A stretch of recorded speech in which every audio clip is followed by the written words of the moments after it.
আসসালামু আলাইকুম। সকালে আজকে ঘুম থেকে উঠে দেখি আমার বড় ছেলে বাড়িতে নাই।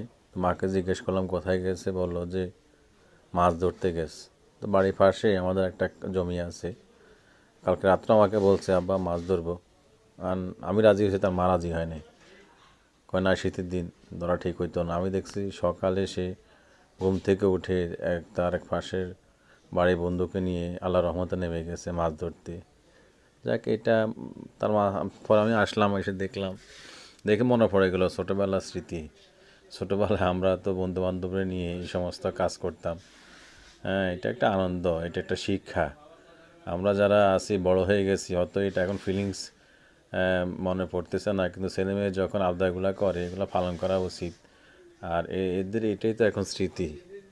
দেখে মনে হলো ছোটোবেলা আমরা এই কাজগুলাই করতাম, বন্ধু বান্ধব মিলে মাছ ধরা, শীতের সকালে নেমে যাওয়া। আসলে কোনো মাছে ভাই নাই, কিন্তু সে যে আনন্দটা পাইছে এটাই অনেক একটা আনন্দ করছে। তার দেখা দেখি আমিও আনন্দ পাইছি, যে মনে পড়ে গেল ছোটোবেলা আমরা কত মাছ ধরছি হবে, কিন্তু এখন সব স্মৃতি এখন মনে পড়ে যায়। যাক, সবাই ভালো থাকবেন এই দোয়াই করি। আর ছোটোবেলার স্মৃতিগুলি সবাই মাঝে মধ্যে মনে রাখেন, বাচ্চা কাচ্চাদেরকে শেয়ার করেন বা ওদেরকে সুযোগ করে দিয়েন। না হলে তো বর্তমান প্রজন্ম দিন দিন অন্ধকারাচ্ছন্ন হয়ে যাবে। জি, আজকে এই পর্যন্ত। আসসালামু আলাইকুম রহমতুল্লাহ বারাকাতু।